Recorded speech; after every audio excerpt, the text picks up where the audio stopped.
이번 주부터 보게 될 사무엘 하에는 다윗 왕의 이야기가 담겨져 있습니다. 다윗은 어떤 사람이었는가? 한마디로 이야기하면 잡초 더미 위에 핀 장미화. 그는 베들레헴에서 이새의 8번째 아들 가운데 막내 아들입니다. 막내면 귀여움을 받아야 되지만 철저하게 무시를 당하고 왕따가 됩니다. 아버지가 어린 아들을 들녘의 목동으로 보냅니다. 사무엘 선지자가 이새의 아들 가운데에서 왕을 세우고자 하여도 다윗은 부르지 않습니다.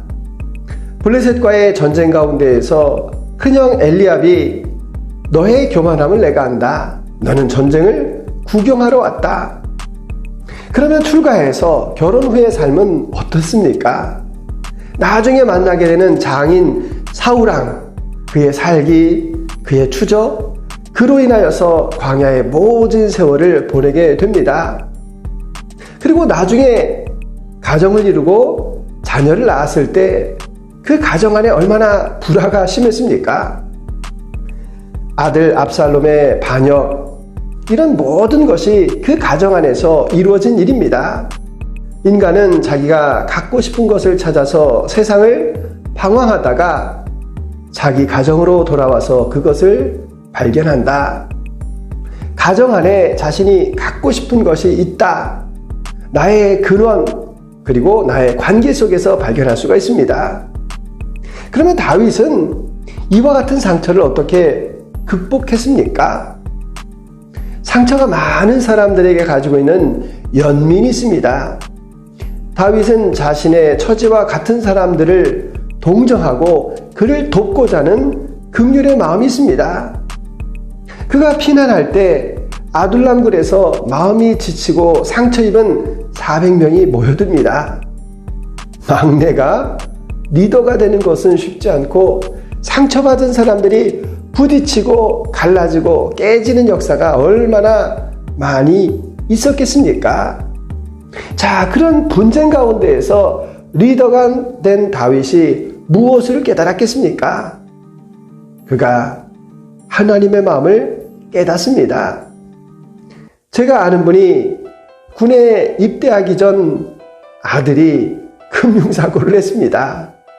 여기저기에서 사고가 막 터지는데 그 아들은 해결할 능력이 없습니다. 무슨 말만 하면 고개를 푹 숙이고 주눅이 들어 있습니다. 그래서 이 아버지는 그것을 해결하느라고 밤에 속이 상해서 잠이 오는데 그 아들을 보니까 잠만 콜콜 자더라는 겁니다.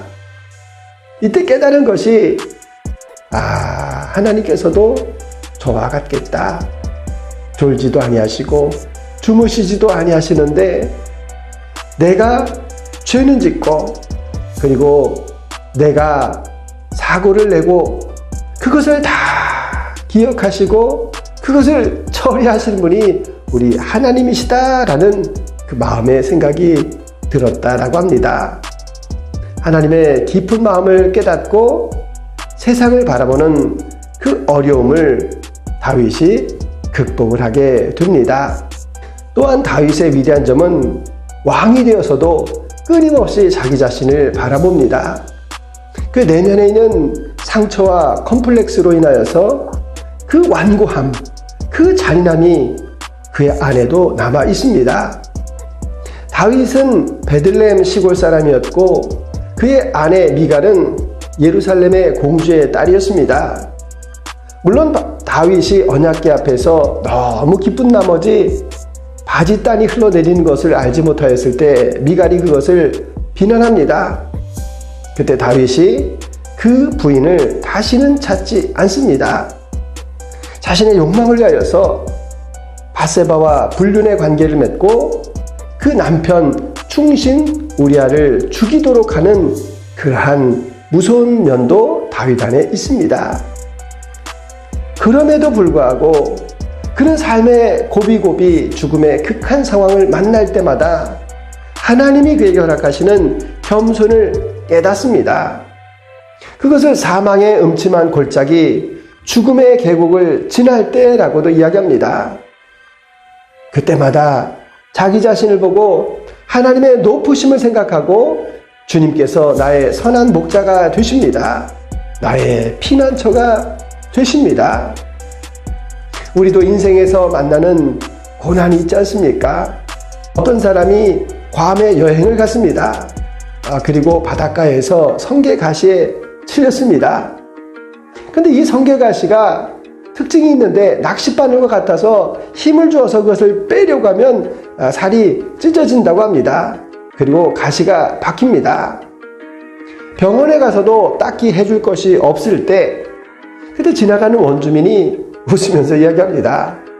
성게의 가시를 빼려면 따뜻한 물에 식초를 많이 부어서 그것을 가만히 담가두면 성게가시가 빠지게 됩니다. 그 말을 듣고 나서 그렇구나. 가시는 억지로 빼려고 하는 것이 아니구나. 가시는 사랑으로 녹이는 것입니다. 저도 이 말씀에 많은 은혜가 있었습니다. 오늘 우리가 만나는 그 어려움들 있지 않습니까? 자녀로 인하여서 부부관계 가운데에서 가까운 사람에게 받는 상처가 있습니다. 그 문제를 내가 해결하려고 뽑으려고 하는 것이 아닙니다. 먼저는 내 안에 사랑이 있는가를 발견하는 것입니다. 다윗 자신 안에 있었던 그 가시, 어려움들, 분노하게 하는 그 옛사람을 그가 다 처리합니다. 그리고 주님 닮은 사람이 되기를 자청하였을 때 그가 사랑으로 세상을 품게 됩니다. 부족했지만, 가진 것도 없었고 인정받지 못했지만 그럼에도 주님을 바라보고 주님과 동행하기를 자청한 다윗의 모습입니다.